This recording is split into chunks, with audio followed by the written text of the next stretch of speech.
Okay. Right on.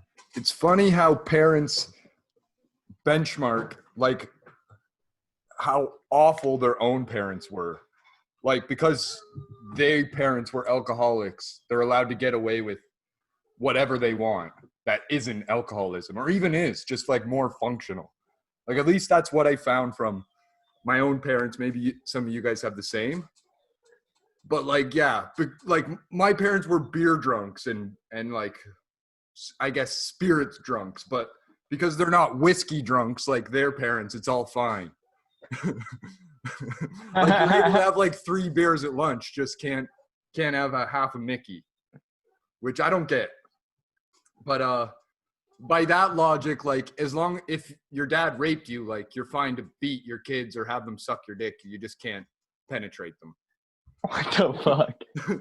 Fucked, right? Yeah. Yeah. Fucked, right?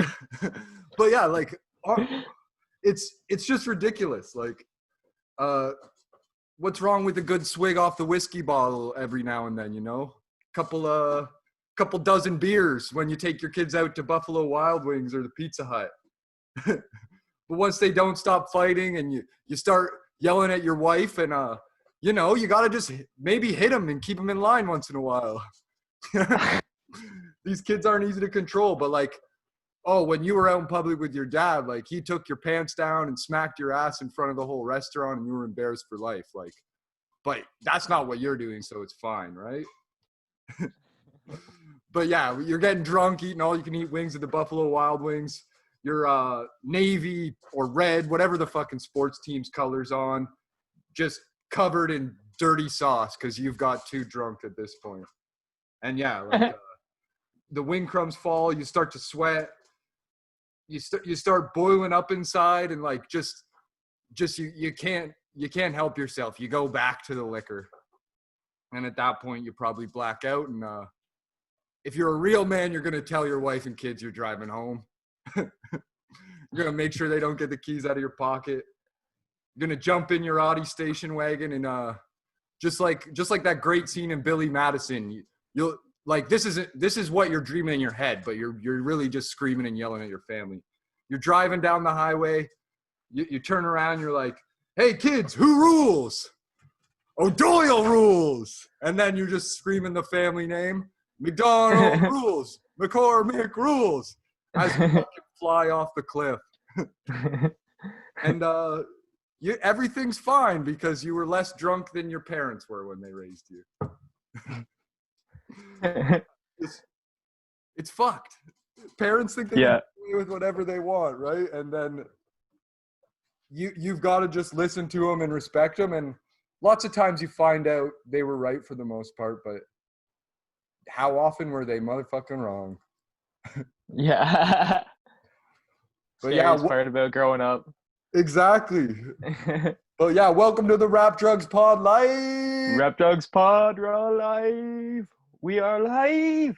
Yeah, coming to you a little later than we hoped, but that's what happens with the Sunday mornings. You never know when we're going to be tuning on and turning it 7:20 at the earliest Eastern time, 4:20 Pacific time. We're on Hawaii time today. The bunker isn't in Honolulu, but you know, sometimes you're just behind schedule, and that's life. But yeah, fuck, it's been a rough summer. My parents haven't had the chance to wreck this one too bad. Everyone's been scared of COVID, so I can't blame them for that. But definitely back in the day, summer used to be kind of like capped by parents, whatever sort of cash flow they had or lifestyle they had, your summer had to jive with. Yeah. Unless you were being sent away from camp. And this summer kind of felt like that for me, you know? Like it felt like COVID's the new parents. Like, yeah, we're not going anywhere. We're staying away from everyone this summer. We got to save money, tight budget. I think you're talking about the government, not COVID. COVID didn't tell you to do any of that. That's true. You're right, Todd. The convid didn't do it. The government overreach did.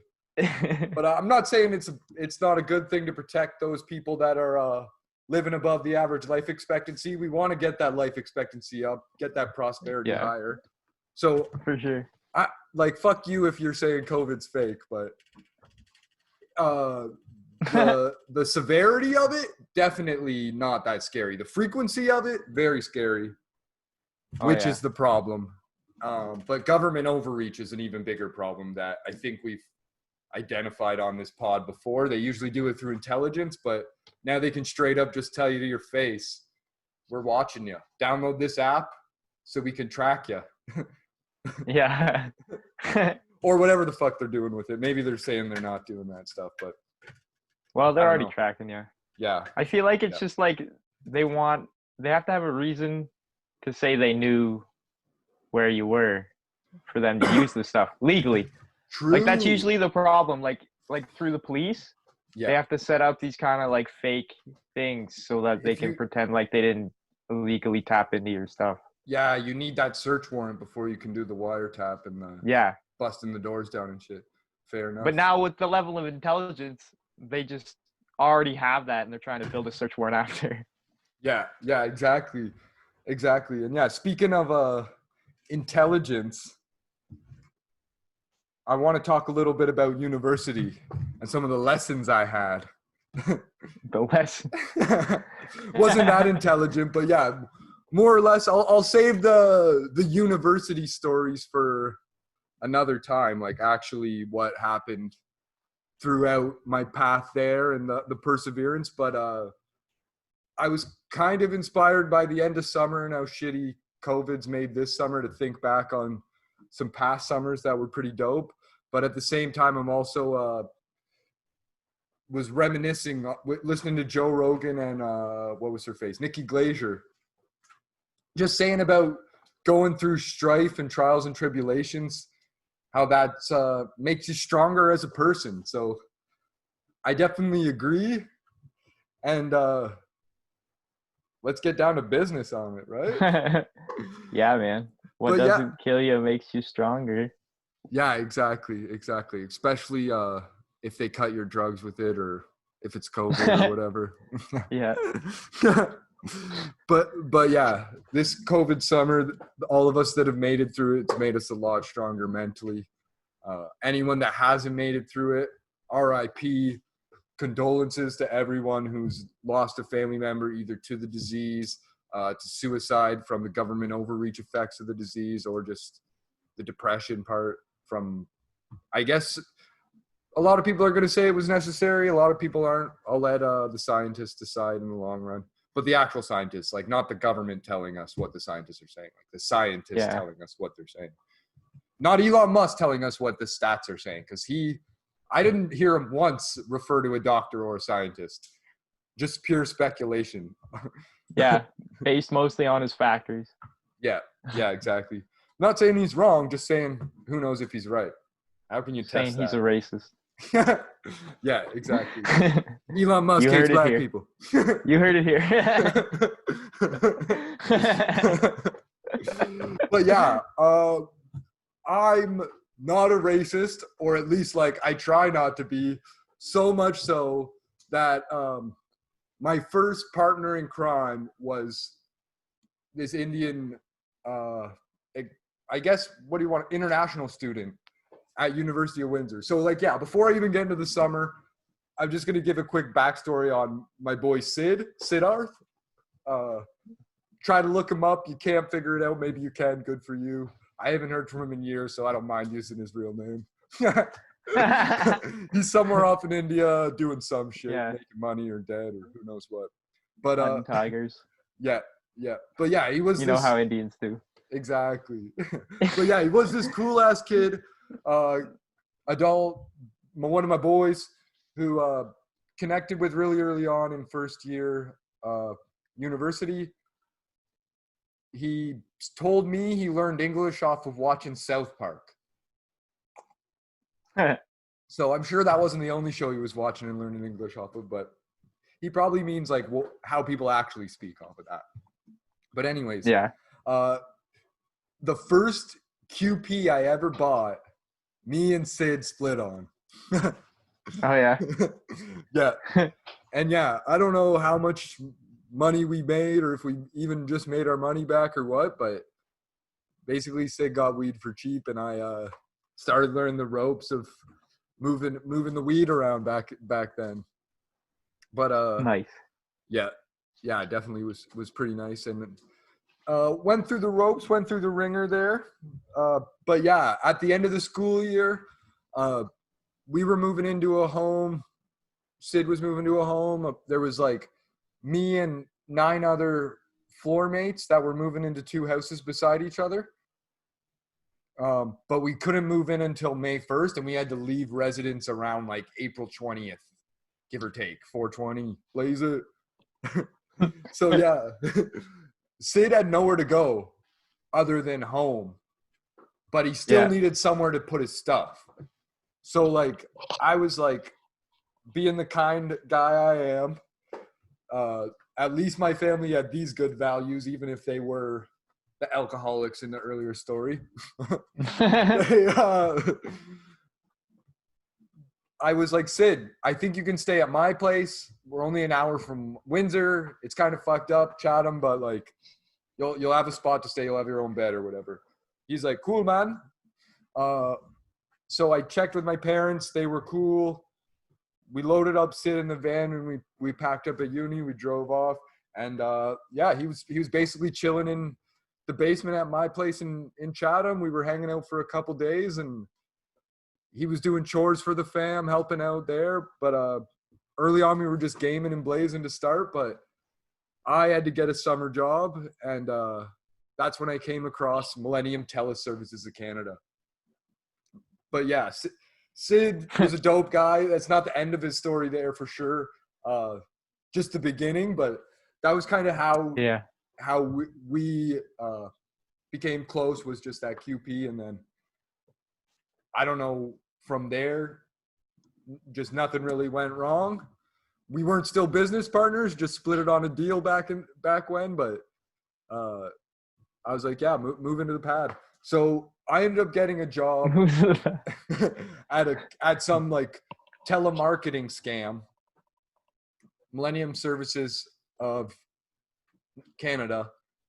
Crazy. Millennium Teleservices, yeah. It was some. I've never heard of this. Yeah. So this was 2009. Our sister worked there as well, even. But so yeah, it was basically a few days after. There was this place that pays you $12 an hour in training and $15 an hour after that. And this, like I said, this was 2009. I think minimum wage in Ontario was like $10, give or take $1. So it was good pay for that reason. So I started going to that in the evenings, and Sid started just hanging out at home with the parents, doing chores. Blazing with my dad and drinking with him, that kind of stuff.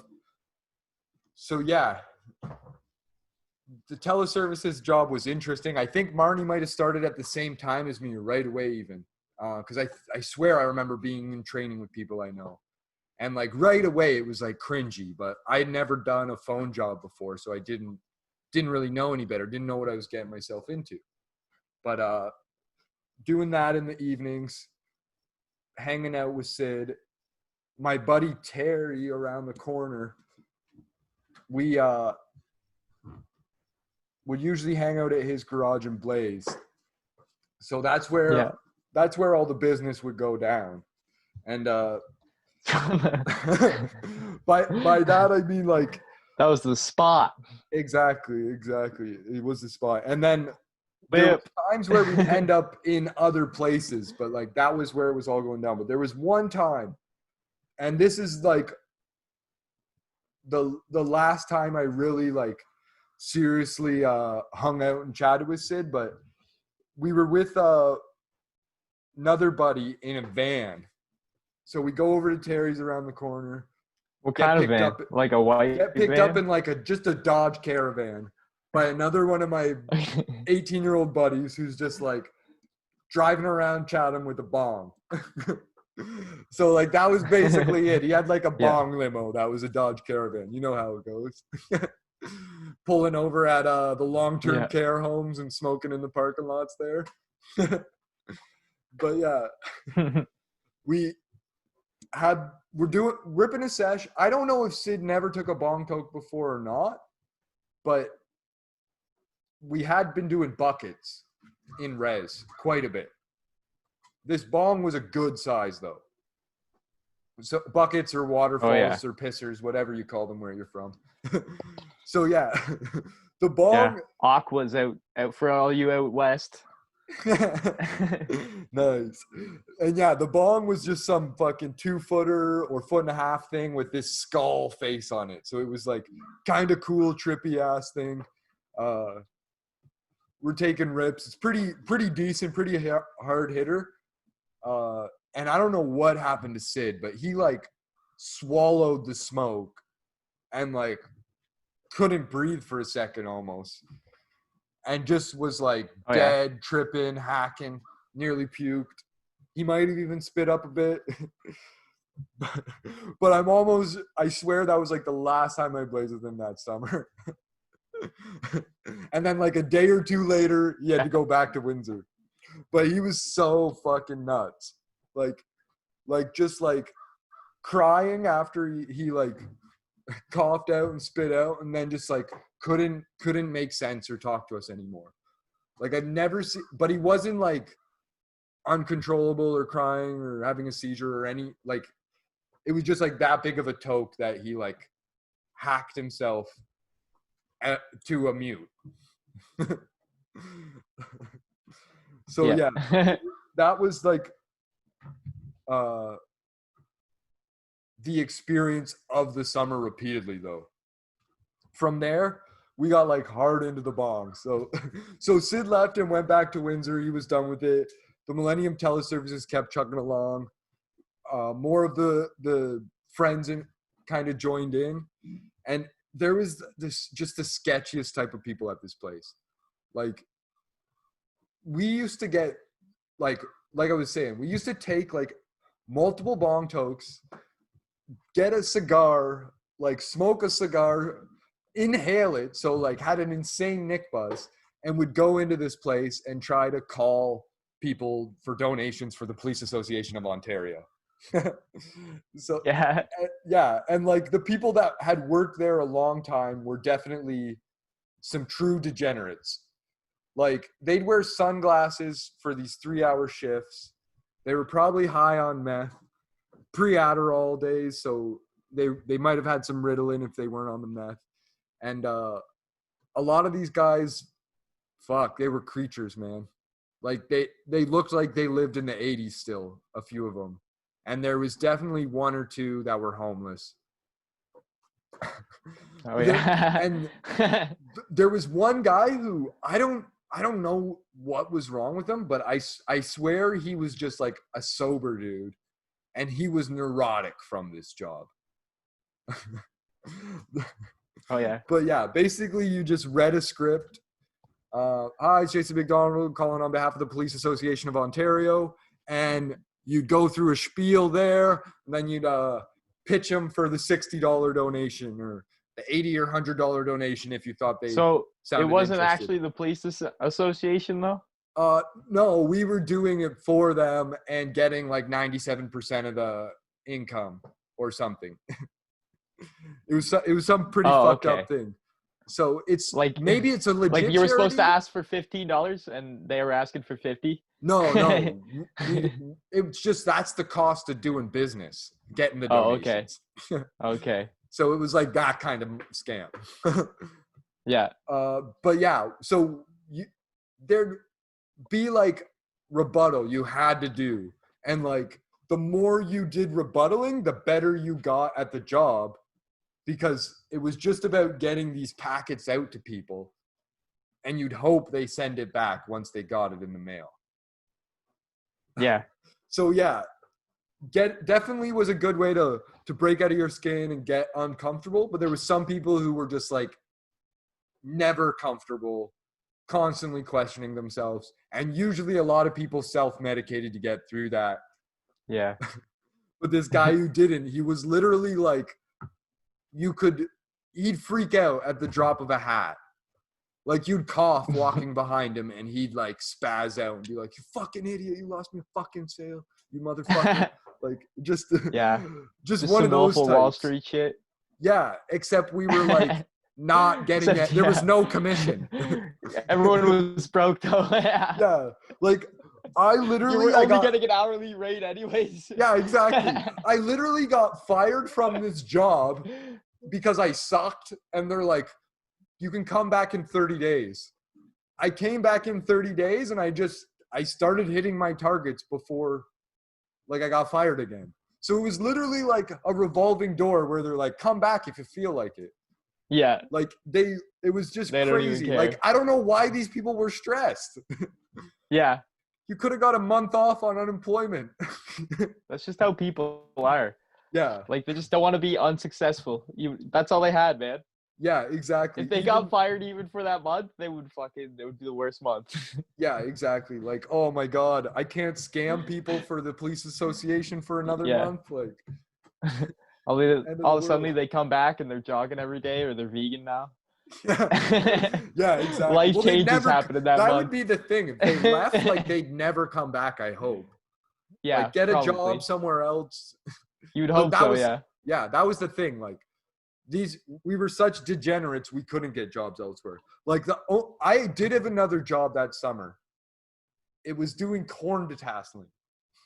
Oh yeah. So, like, good times. It's a job that they give 12-year-old children, like, to do on only summer if you're break, tall enough. as long as you're over 5 feet tall. Yeah, only 5 foot, 12-year-olds. 12. Like, you could be 7 as long as you're 5 foot. Yeah, well, I guess probably, but you got to do it like those child sports, like where you lie about your age, like, because I think that was the other. You had to be 5 feet tall and up, and you had to be 12 years and older.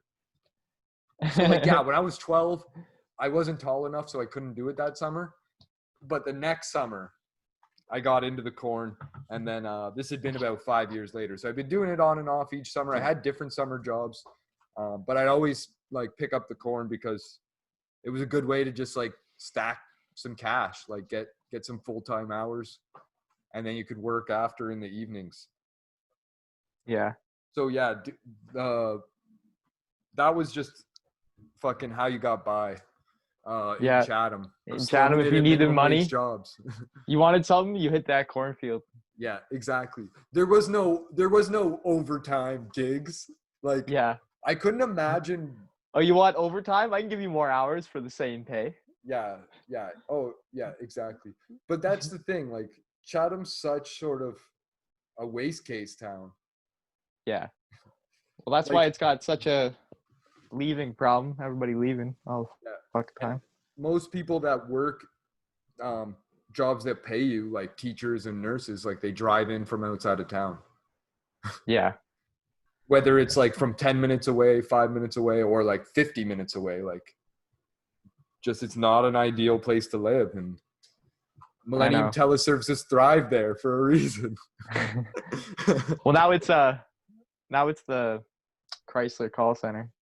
Yeah, exactly. It's a town of call centers. There's also the YA rebates. If you're getting a rebate on something in the US, you might be calling Chatham. But yeah, like you said, Minax kind of took over Chrysler Care, complaining Chrysler about Fiat. your Chrysler warranty fucking you. You're calling Chatham, no matter where you are. Just a little tidbit for you Americans that think you're calling Americans. Yeah, they get us to lie and say we're from Detroit. Yeah, but yeah, there's also call centers in Windsor I worked at after that, and it's got me into, like, insurance now. So it wasn't a bad way to start, but definitely terrible call center. It's a shit job. Terrible. Like, those inbound call centers are a little better, but like you're saying, it's a shit job. Like, it's just like working at Walmart or somewhere as a cashier. Like, the only good part's you're not handling money. But because you're on the phone, people think that you're worse than shit. At least when you're in person at Walmart or fucking Superstore. They act like every time they pick up the phone, you're the CEO sitting there at your desk. Yeah, exactly. They act like you sold them the car and told them all the warranty clauses. Like, Like, fuck, you know this Yeah, shit's a scam. you sold him a car with an dumbass. airbag that's gonna kill you. Yeah, like people just don't get, like, you guys want low prices, you're gonna get the worst parts on the planet. Like, that's all there is to it. Yeah. Like, if you don't want American made or Japanese made vehicles, you're gonna get these Chinese made parts in a vehicle assembled in America. Like, Yeah, or Mexico. that's what you get. So yeah, Yeah. just keep buying your And as long as Fiestas only not and- that many people die, they'll keep selling the car. Oh yeah, it's all a calculation. Exactly. If insurance can afford to cover it, they don't have to recall the part or vehicles. Exactly. But yeah, as soon, like Todd's saying, as soon as deaths start, like if people didn't die and they ended up in wheelchairs, they'd recall that part very quickly. But if you're dying, that's a lot cheaper.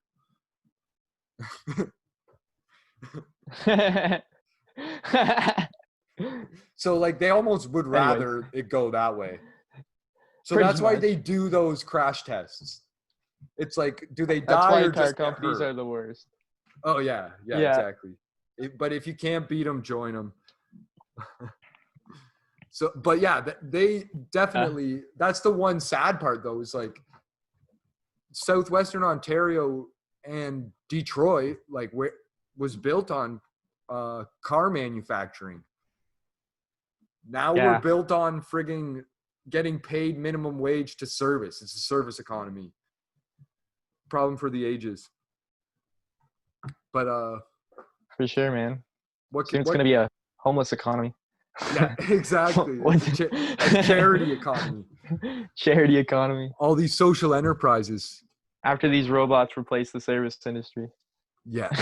Yeah, exactly. But yeah, so getting back to the summer of COVID or oh yeah, off track here. Not this summer, no worries. Summer of 2009. So when I was off of Millennium Teleservices, I had to find another way to make some cash. So I got into some marijuana deals. Oh yeah. Yeah, I found a new partner in crime since Siddharth had to go back to Windsor. Yeah. And I don't know if he had the finances to hold up the operations anymore. Yeah. You need a new investor? Yeah, I needed a local operation there.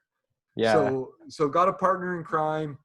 We ran our heads together and we found some ways to get different ounces and quarter pounds of weed. And it really wasn't easy in Chatham at this time. Like this was 10 years before, 7 or 8 years before legalization. Yeah.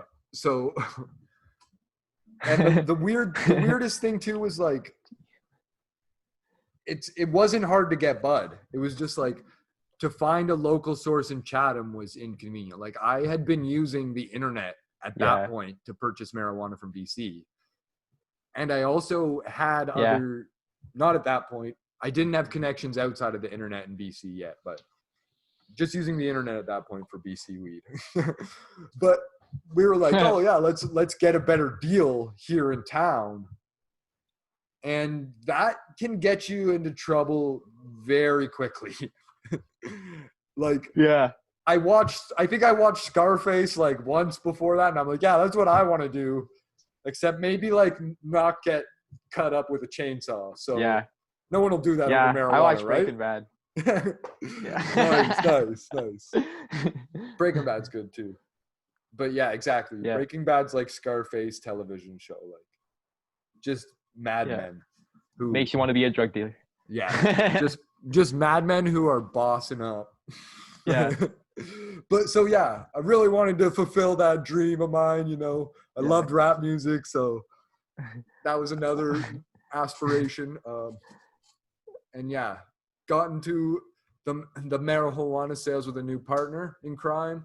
Was getting desperate for finding buds for good deals. So eventually, the stock got tight because most of the marijuana we were getting access to was outdoor grow. So because of the time of the year, it was probably like June. I worked through May, so it was probably June. harvest isn't until October. People were all sitting on their stashes, or charging a pretty penny, a premium to get access to the bud. So whatever, forget about that. We found a friend who told us he could go to his uncle for weed. So awesome. What's the price? $6.50. Sounds standard. It's not going to be good stuff. We expect that. So we give our friend the $6.50. Oh yeah. Mistake number one. Yeah. We give our friend the $6.50 to go to his uncle's. He goes to the sketchiest apartment building in Chatham and gives our $650 to the sketchiest person in Chatham. Yeah. You can all guess the rest of the fucking story, but I'll tell you in a bit. The funny thing is, my partner in crime grew up with the sketchiest person in Chatham. So when he was in elementary school, this kid was like psychotic. He would terrorize teachers, other children, and they were in like grade 1, 2, and 3. Like, so my friend would go over to his house and he'd like yell at his mom and fucking hit my friend and his other friends that came over. Like, but crazy. Like, just wouldn't do it to the point where these people would defriend him. Just like enough where, this guy was an animal of a child. So if we knew that person was involved in the equation at all, we would have never fucking got involved. So 100%, I also think we got swagger jacked by Buddy who did it. Buds. Yeah. But this Kyle Morgan took the cash. Yeah, I don't mind fucking naming a criminal. Blasted him. Yeah. Took the cash, gone. Butler was like, I don't know what happened. Blah, blah, blah, blah. And our sister also kept up with this guy and people that kept up with him at this point. So as soon as we figured out he was involved, we got in touch with the right people who got in touch with him. Money was already gone hours later. Because the building he went into, he went and bought a bunch of oxys, so probably spent hundreds of dollars on oxys, and may or may not have also gave some cash to his baby mama because he had multiple children. Because that's what we were told by our sister. But these fucking criminal asshole types, like, he probably went and bought a bunch of oxys to resell and take and fucking lied to my sister to say he was giving the money to his children so that he could try and look good to my sister and have some plausible deniability about the cash. Like that, because at that point, me and Terry would have sold oxys to get our money back. Like anybody who's hooking shit up, you got to do what you got to do. Yeah, that's quite a bit of cash to be out of hand. Yeah, exactly. And I think like I would have sold oxys with whoever. I don't know who I know that could sold oxys, like. But yeah, would have done it. Would have done it. Yeah, would have ended up being Scarface. Would have broke bad if. That's what it came down to. Yeah, exactly. So me and Larry, me and Jerry, me and the fairy. Yeah, me and the fairies. No. We were like, fuck this. 8 and L. It is what it is. Gotta bounce back. And who knows if anyone's going to listen to this story.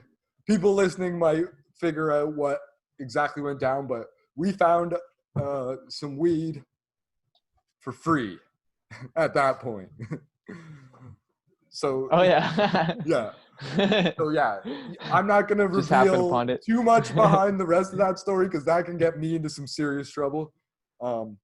But there was an unspoken agreement that if you need weed, you should have come to us. So maybe Tom will know more behind where that weed came from. But we got some free weed. At that point, we're just like, fuck it. Let's do a 7-gram smoke out. Like, we're going to just fucking go to town. I don't think we even ended up finishing it, but we smoked the pain away and got back to the game of hustling. So yeah, had to get out there and make your cash back. You're already negative. Yeah, exactly. So while we're just starting to get back going up,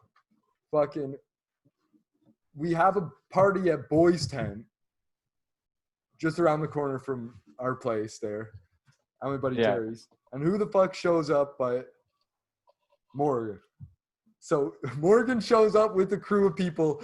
I swear I don't know how he got involved or brought in, because there was like... Wait, who's this guy? This guy that robbed you? Yeah, exactly. Okay. The guy who got given the cash. Okay. So the guy who ended up with the money, because technically the person we gave the money to go buy the weed robbed us. Yeah. Our friend robbed us. Yeah. So no matter who ended up with the money, they took it from us. So they're the thief. Yeah. 100%. Even if they're the idiot that lost it.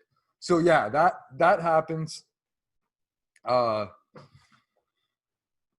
Just so ridiculous.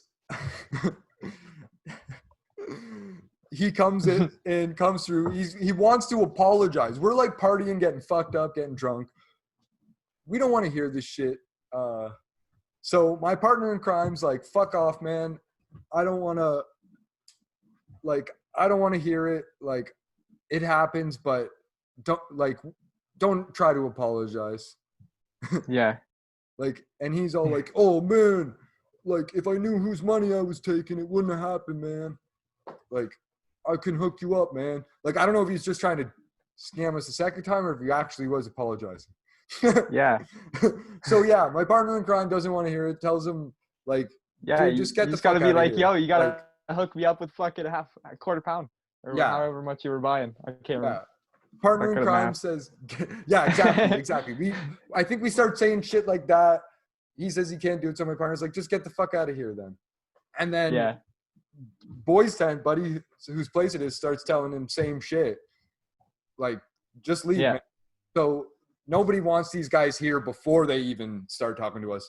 We're letting them fucking know.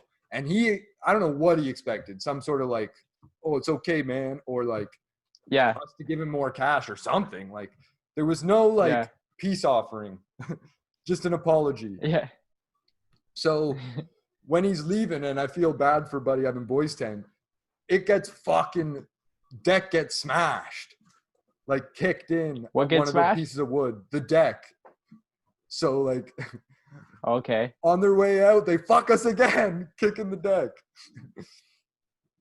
So yeah, okay. we definitely learned our lesson. After that, start associating with just different people altogether, having a bit of a lower profile. But we still get ourselves back into the same fucking dumb trouble through a different guy now. So we're going to this apartment building where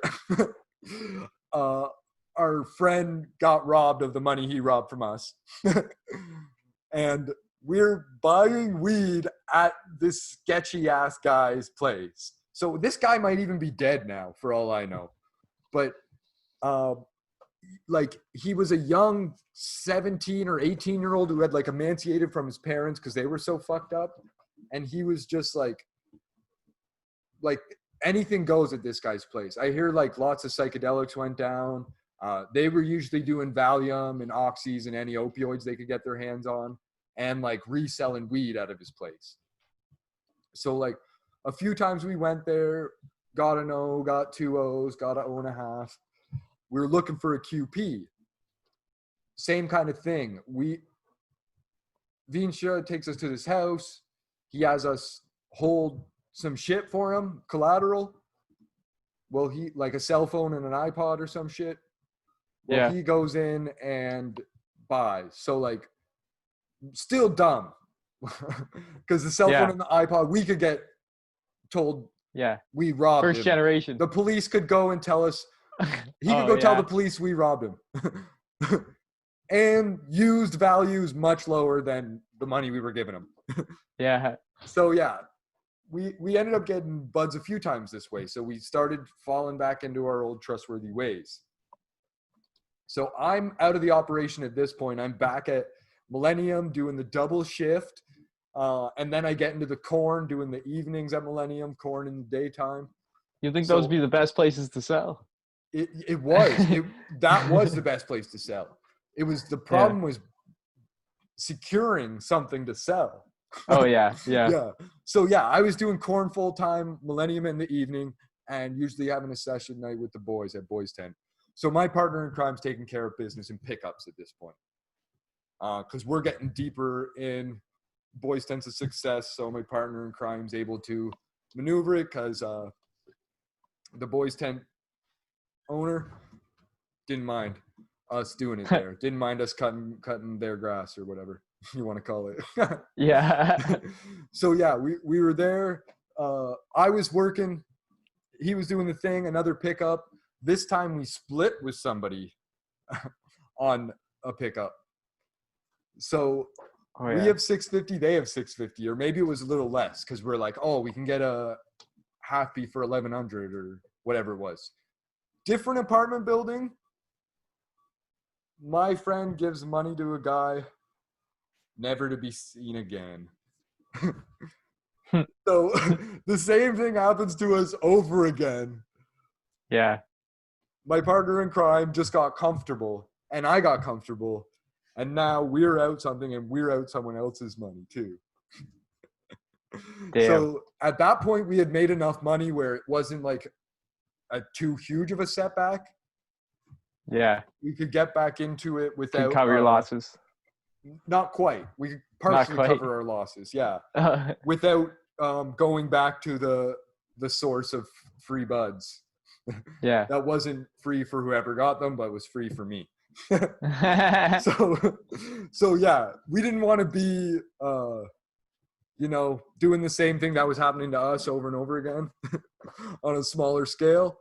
So we just ate our losses at that point and had to deal with Buddy, who was fucking pissed off about us getting robbed.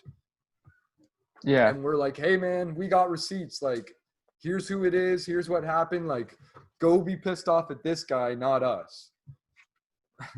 So I don't know how, but that worked out. I guess this guy was the same as us. Like, this is the type of dealers you're dealing with around Chatham. Children.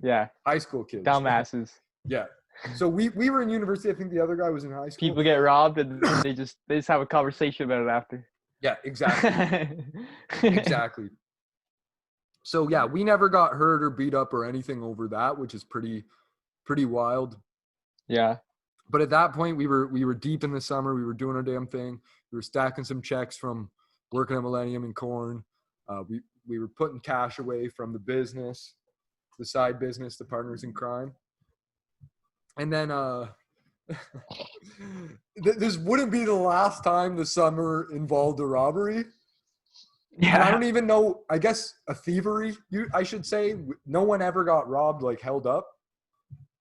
But that was at least the last time me and my buddy Terry ended up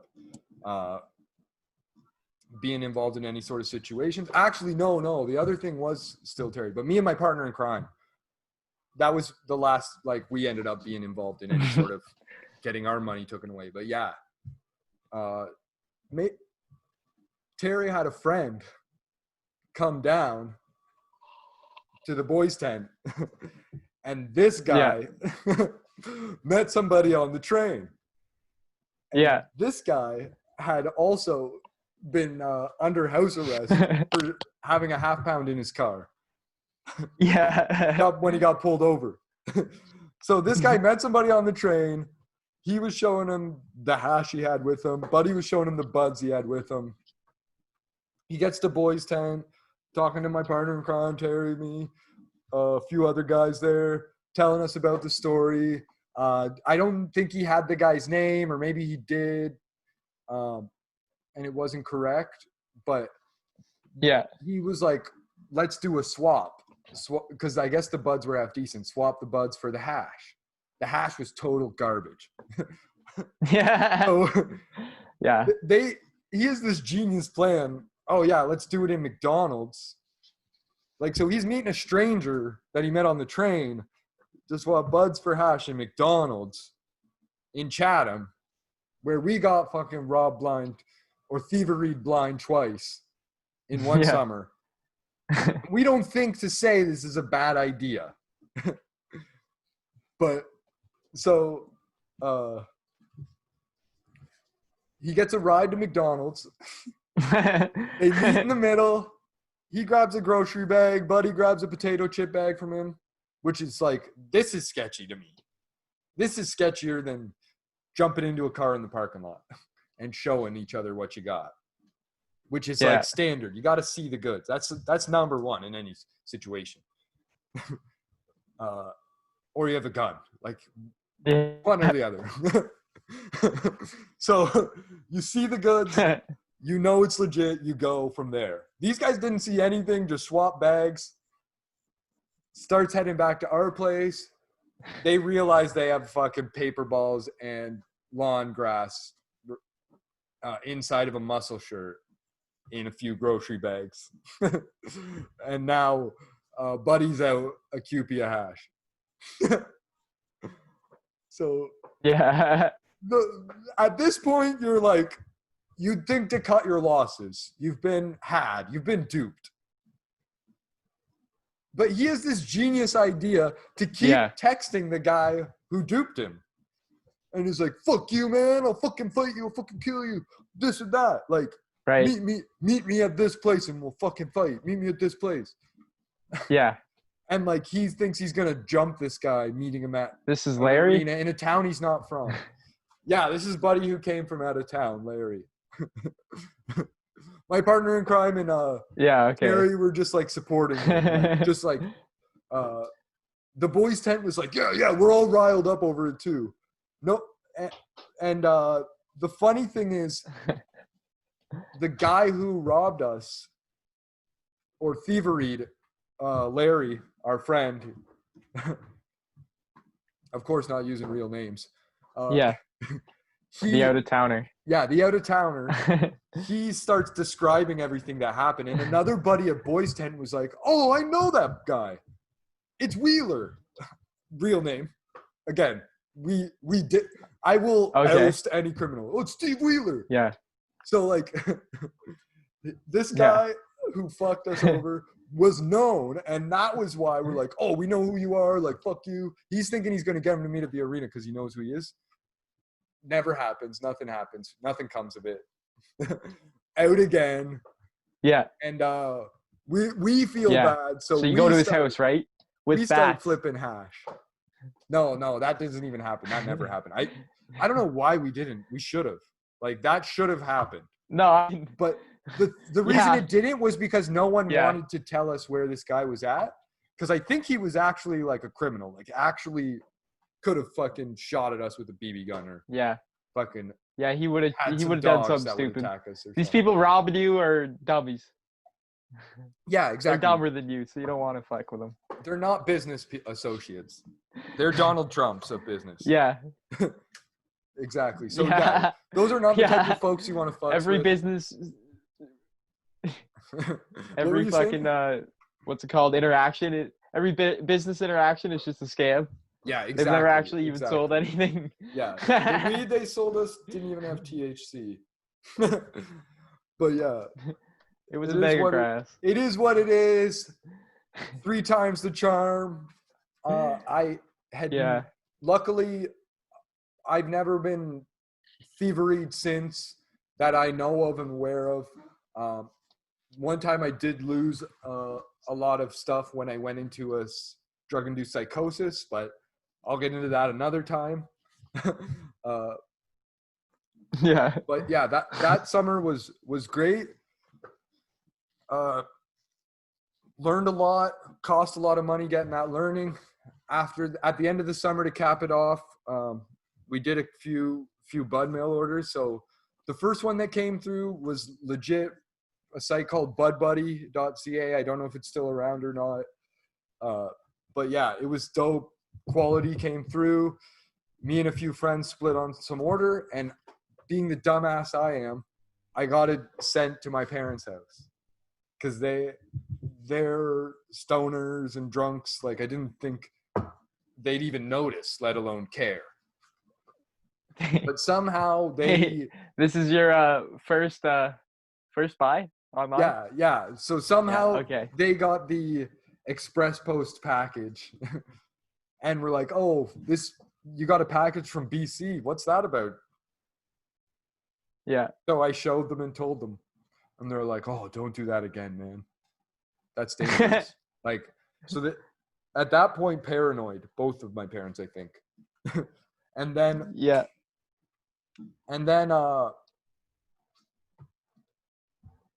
since it worked, when we ran out, I obviously had to get into the order again because of the quality and the lack of supply in Chatham and the issues we've had with that whole goings on. So the other thing too was, like, at this point, we were being told by the father of my partner in crime that the cops were looking for us, or he heard the cops talk about Boiz Tent or something along those lines. So we were either getting my friend into trouble with Boiz Tent, or we were into trouble ourselves somehow. But that all could have just been like, these guys were sick of us getting robbed. Trying to convince us we were going to have the end. So, like, we're the worst drug dealers on the planet, if you can tell. Yeah. So, but I get this package from BC the second time. My little sister sees me receive it at the door. I head over to my friend's place, and a buddy's with me, and one of my parents comes racing down the road after us, like freaking the fuck out. While I'm there, like texting me, like, yeah, don't bother coming back. So Yeah. I already have a place in Windsor. I should have just got the package sent there and dealt with the hour and back train ride, or got someone to drive, but nope. So dumb. Parents get upset the first time, I just repeat. Yeah. Anyways, they give me the boot. They're like, yeah, what's the shape of Italy from afar? A boot. And bringing that back for all you Halo fans. So yeah, they kick me out. I start living in the basement at Boiz Tent, which is dope. Things kind of go off the rails because, you know, I've got my bud mail package. My partner in crime's helping me distribute it. We're doubling up our profits now off of this quality of stuff. Yeah. Selling it to everyone, including like my supervisor at Millennium Teleservices. And it was just a sick end to a terrible summer. It was just a great end to a terrible summer. A money brick bed. Yeah, exactly. So yeah, not a lot of money there, really. Just I think maybe almost got back to even. But you know, as soon as I got back to school, the next order was in the day after Labor Day. Getting stoned up the top-notch Shishka berry. Shout out to the Lady Jane. That was a dope-ass site that I used from time. I don't know if I think it's still around in another form with another name. I don't want to out them here. But they really, really hooked it up and gave my first taste of quality BC. And maybe I can tell you guys when I'm telling more stories about university, like losing a package and shenanigans there. Lots going on. But yeah, I also had like a few crazy blackout times at the end of that summer, like one time at Spanky's, I brought someone else down to the basement. Like I went to the strip club in Chatham. In Spanky's? There's a basement there? No. Me and my buddy, both, me and my buddy left with my friend who's Boiz Tent to go back there to the basement. We were both holding hands with the same girl who just like, there was some nightclubs and the strip club by there. We were both on either side of her going back home. Yeah, Devil's three-way. Yeah, it didn't happen. Pretty cool. Just me and her go down to the basement together. Oh, okay, nice. You snake her. Yeah. Like a Earlier boss. that summer, I went to or maybe it was the summer before, I went to some party and got my knob slobbed on. So it was a long time coming, but yeah. My buddy also had a thing for her, so it almost ended up being a Devil's three-way. I wouldn't have known the difference because I was blackout at that point. Like, I've been told this later. I got like whipped by a belt and everything. I think it might have been my birthday or the day before. Nice. But yeah, we ended up doing a birthday thing another year that was crazy in Windsor. I thought was this year that I was going to tell, but that's the story from that birthday. But yeah, one other thing that happened this summer, I was looking back on it now because I thought it was the first time I had ever done like MDMA in ecstasy pill form, but it wasn't. I had done legit MDMA the summer before because I had to look up the Greyhound bus killing in Canada to figure out the whole thing. Yeah. Me and my buddy did a bus trip up to Muskoka after the whole Greyhound killing. Like we booked our tickets, it happened, and then we went up to Muskoka on the bus. Yeah. So like that was crazy, but that was the summer before. So it wasn't my first time doing MDMA. Lots to live up to. That first experience was wild. It was like some guy who went to school in Halifax and lived in Toronto. Had some like orange moon, like red brick color, kind of like the overlay here. Yeah. Rocky type thing that was nuts. Yeah. So we had that. And you just ate the whole thing? We were doing it. No, I think I might have even been like putting it up my nose. Like, oh yeah, really dumb stuff. Really like a dumb genius. Stuff. Being a dumb kid. Yeah. Only way I've done it. Yeah, it was before my 18th birthday, so all legal. Yeah, when all legal. But yeah, we were watching like Planet Earth and hitting the bombs, doing this, and then fucking a crazy ass yacht fireworks party happened. Like, I don't know if a lot of you folks are familiar with Lake Muskoka, but yeah, like lots of money. So someone was having a party. They had their own fireworks show on this, out from this yacht. They had a barge doing the fireworks show. We're in this rich guy's cabin doing expensive drugs, and we get to watch this fucking fireworks show as it's like hitting us. Yeah, I wasn't getting into the snow cane with them, but I was doing. I was just kidding. Other party favors. It was there. Oh yeah. You weren't wrong. Yeah. So yeah. At least mate. I don't think I did any. I'm pretty positive I didn't. Yeah. Like I'm almost certain I was such a pussy at that point. Like I had only smoked weed in grade 12 because I was like, my parents do it. That's for losers. But yeah. Doing that, seeing the fireworks show, chilling in the hot tub, chilling at this fucking dope-ass boathouse, spending a little time in the sauna, watching Planet Earth. Like, it was a dope night. This next summer in Chatham, completely different experience. Just grinding it out. So the first time we do orange gat e-pills, me, the buddy who I almost got in the Devil's three-way with, and Boiz Tent, we're chilling at the garage. Right on. And my sister has a bunch of her wild ass friends over. So you know the buddy who robbed us, right? From earlier in the story.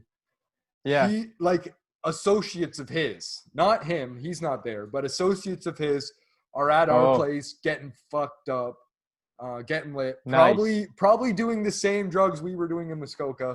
Yeah. Like, I know for sure at least one of them was who robbed our toothpaste. He was just a klepto kind of guy who'd steal candles and toothpaste and sell cocaine. But yeah, we were just chilling, partying hard, loving Probably life. drank all your mouthwash. Yeah, probably loving life. Maybe crushing beers, maybe just crushing waters, but just soaking in the orange gas and enjoying ecstasy, what ecstasy had to offer. Yeah. So that was enjoyable. The next time I did it, we take these yellow canaries, and I don't know if it was the same 3. It might have been, but there was also, or at least another couple of buddies with us. And this time we were going through town, smoking cigarettes, having just a nutty time. And that was like, that experience kind of reminds me of doing mushrooms, where you're just out on an adventure, a bit euphoric. Yeah. But like, it wasn't the best MDMA, so it was kind of like not having a good experience, like, you know, like anxious and jawing and but mushroom doesn't quite do that. Mushroom, you also get like some good visuals sometimes, laughy, like sometimes you have a bad trip, but just the euphoric, like movie, like traveling through the night kind of feeling was dope. But just how fucked up I felt off those yellow canaries, I never touched another e-pill again after that. True say. But that wasn't the last time I touched MDMA. I did end up in a drug-induced psychosis after that. So I should have known better, but I didn't. And that is a lesson I had to learn later. Definitely learned the lesson that time. Don't give cash to someone who's going on your behalf. Yeah. And even don't let people go on your behalf. Yeah, even cash be for careful product. of splitting with somebody who's going to buy, because we were the ones who somebody split with, and then we got robbed. Yeah. So that was the most dumbest thing ever. But at least we had the receipts. That was the one good thing. At least we had the receipts. So like, that's probably why he came to us. But like, we're very trustworthy people. Yeah. My partner in crime. So that was like what it became. But yeah, it was a great summer. I wouldn't change it for the world. Those lessons were cheaper than most college tuitions. But probably same price as a course at university. And I think I learned a lot more than I did at any other point in time during the 6 or 7 years I spent it getting through University of Windsor. 1 year off full-time going to school, but other than that, it was mostly just nose to the grindstone, trying to learn 5 plus 5. Yeah, trying to learn 2 + 2 = 5, and other anti-racist tactics that the universities teach you now. But yeah, it was a dope summer, and I miss a good summer. So if any of you managed to have a good summer throughout COVID, good on you. If any of you managed to get robbed a few times and do MDMA a couple times, dope. Yeah, send us your stories. Yeah, sounds like a sick summer. Yeah, it was pretty wild. But that's what being 19's all about, right? Like, if I lived in the U.S., I wouldn't have even been like legal to drink or go to a bar or that strip club, right? Yeah. So yeah. Which blows. Yeah, can blow. But it was dope times. I mean, strippers need money too. Exactly. Some places when you're 18 you can get in, you just can't buy drinks. So like bartenders need tips and money too. True. Well, American strip clubs suck anyways. Yeah, that's true. They wear clothing in a lot of them. And like bra lame. But yeah, it was a dope summer. I'll share. So if you guys like that, like Todd said, like comment below. Let us know about your summer. Shoot us a text if you want to keep it personal, under wraps. If you're mad we use your name, fuck off, you criminal. We can still kick your ass with some bats. It's not too late. Exactly. We're willing to look up your address and set the doors on fire. So good luck getting out of window. Next video. Yeah, exactly. So yeah, fuck you guys. Numbers below, emails below. comment below if you're one of them assholes. We'd love to fucking chew you out. Yeah. But we also like to hear what you think. If you want to hear more stories about the university or my days fucking up, moving buds around or doing experiments in my own kitchen, making shatter, made some dope ass shatter, or maybe some other mushroom stories. I got another mushroom story at the end of another summer that I could bring back from university. But yeah, you'll probably be hearing more stories about university anyways. If you're sick of the political shit, I kind of was too, with the whole DNC this week. So that was why I decided to change it up as well. So yeah, I don't know if Todd's going to have some crazy stories or not, because statute of limitations. Yeah. I can still be arrested. Yeah. I got some stories I can tell. Mine aren't as crazy. I never got robbed. I'm not a dumbass. Yeah. I'm thankful that I've never been robbed at a knife point or gunpoint. Like, yeah, my brother-in-law's been stabbed, and like I think he only has one functioning lung at this point. The other one might be healing still. So yeah, that's one of my brother-in-laws. But yeah, I'm so thankful. I'm really thankful that nothing bad happened to us. Apologies to anybody that I had to recover bud from to get back onto my feet. Apologies to anyone that I scammed working at Millennium Teleservices. But no regrets. Yeah. That was a fucking dope summer. And yeah, hope you guys enjoy what's left of this summer. We'll be live again on Wednesday, but we're going to have some playbacks for you. Probably some new shit that we filmed but just hasn't come out yet. Coming up the week after, and maybe Todd will bring in a guest host for you. Maybe we'll take a day off. We haven't decided yet. So you'll fucking figure it out just like you do every Sunday. We don't know what time we're going to be live, but it's going to be sometime after 4:20 Pacific, because we got to get them motherfucking tokes in. Can't be preaching sober. Yeah, exactly. And if you're listening this far, if you've been listening to the pod, we fucking love you for it. We really appreciate it. Tell your friends, please share it. If you haven't already, subscribe to the YouTube and on your favorite podcast player, and make sure to give us a 5-star rating on Apple. We'd really appreciate it. We're doing this all for free.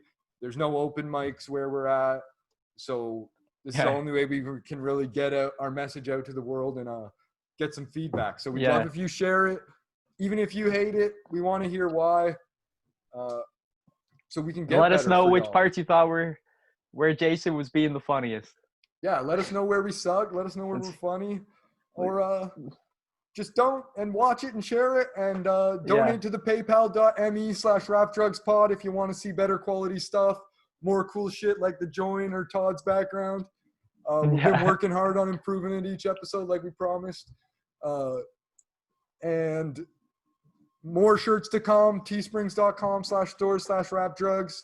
That might take some time because we're still working away, cooking up the content, letting it whip, letting it rise, doing the wrist work. And we really appreciate y'all for sticking it through and staying with us.